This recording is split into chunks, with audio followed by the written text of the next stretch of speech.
আমি এই মাছ রান্নার একটা ছোট্ট রিলস ভিডিও দিয়েছিলাম। তো একটা আপু দেখে বলছে, আপু এটা আবার কোন লবণ দেওয়া ইলিশ মাছ? তো এটা হচ্ছে নোনা ইলিশ। আসসালামু আলাইকুম, কেমন আছেন সবাই?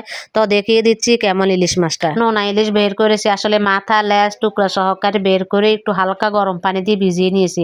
আসলে অনেকে লবণ দেওয়া ইলিশ মাছ খেতে চায় না, কারণ লবণ বেশি, তাই খেলে অস্বস্তিকর লাগে। তো আজকে আমি কি করলাম, এটাকে আমি হালকা গরম পানি দিয়ে ভিজিয়ে রেখেছি। রেখে তারপরে ছোট ছোট করে কেটে ধুয়ে পরিষ্কার করে নিয়ে আসবো। তো এখান দিয়ে আমি আবার কেলাকচু পাতা নিয়ে নিছি। এটাকে আমরা বলি কেলাকচু পাতা, অনেকে একই পাতা বলে জানি না। আমরা বলি কেলাকচু পাতাকেও মিষ্টি আলুর শাক দেয় বা অন্যান্য শাক দিয়েও রান্না করা যায় একটু, যাতে লবণটা কম লাগে। তো এখান দিয়ে আমি ফ্রাই প্যান বসিয়ে দিয়ে তারপরে পেঁয়াজ কুচি কাঁচামরিচ কুচি দিয়ে দিলাম। দিয়ে এখান থেকে তো আমি আগেই মানে মাছটা আর শাকটা ধুয়ে নিয়েছি। তো এখান দিয়ে রান্নার জোগাড় করে নিচ্ছি আর মশলা দিয়ে দিলাম। এখানে আমি একটু আদা জিরা রসুন বাটা দিয়েছি। আসলে আদা জিরা এসব কিন্তু কি এই ইলিশ মাছে খাটে না, যেহেতু লবণ দেওয়া ইলিশ মাছ তাই একটু দিয়ে দিলাম। দিয়ে আর তার মধ্যে যেহেতু একটু শাক দিব, তো মশলাটা দিয়ে একটু ভালো করে নাড়াচাড়া করে নিয়ে তারপর এখানে আমি মরিচের গুঁড়া দিয়ে দিলাম, হলুদের গুঁড়া দিয়ে দিলাম।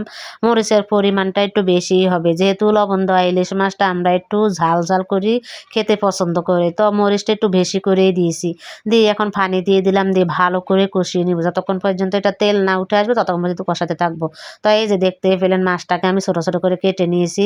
এখান দিয়ে আমার মশলা কষানো হয়ে গেছে, এবার আমি মাছগুলা ঢেলে দিলাম। দিয়ে এখন মাছটাকে একটু ভালো করে কষিয়ে নিব।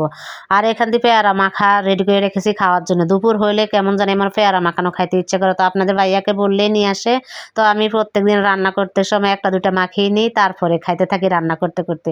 তো এখান দিয়ে মাছটাকে একটু নাড়াচাড়া করে একটু ঢাকনা দিয়ে দিয়েছি, 2 মিনিট রান্না করে নিলাম। নিয়ে ঢাকনাটা তুলে এখন একটু নাড়াচাড়া করে নিচ্ছি। নাড়াচাড়া করে দেখলাম একটু কষানো ভালোই হয়েছে, কারণ আমি আগে যে একটু গরম পানি দিয়ে ভিজিয়ে রেখেছি, এই জন্য মাছটা হালকা একটু নরম হয়েছে, তাই আলতো হাতে নাড়াচাড়া করে নিলাম।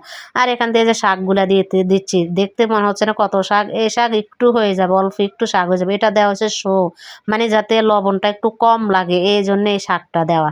তো শাকটা দিয়ে ঢাকনা দিয়ে দিলাম। ঢাকনা দেওয়ার পরে আবার 2 মিনিট রান্না করলাম। 2 মিনিট রান্না করার পরে এখন ঢাকনাটা তুলে এই যে নাড়াচাড়া করে নিচ্ছি। দেখতে পেলেন শাক কতটুকু হয়ে গেছে, একদম অল্প শাক হয়ে গেছে। তো শাকটাকে একটু এক পাশ দিয়ে আস্তে আস্তে নাড়াচাড়া করে নিচ্ছি।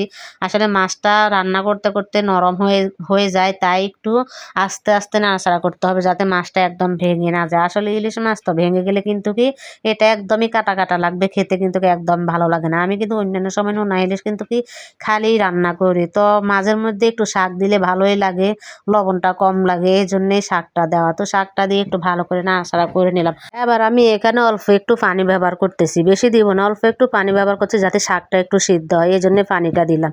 পানিটা দিয়ে একটু ভালো করে নাড়াচাড়া করে নিচ্ছি। নিয়ে এবার শাকটা সিদ্ধ হওয়া পর্যন্ত অপেক্ষা করব, ঢাকনাটা দিয়ে দিব। শাকটা সিদ্ধ হলে ঝোলটা একদম মাখা মাখা হয়ে যাবে, তখন আমি চুলা থেকে নামিয়ে নিব মাছটা। আসলে এই মাছটা খেতে এত মজা লাগে বলার মতো না। তো আমার রান্না প্রায় কমপ্লিট, এই দেখুন ঝোল একদম মাখা মাখা হয়ে গেছে। ভিডিওটা এ পর্যন্তই। সবাই ভালো থাকুন, সুস্থ থাকুন, আল্লাহ হাফেজ।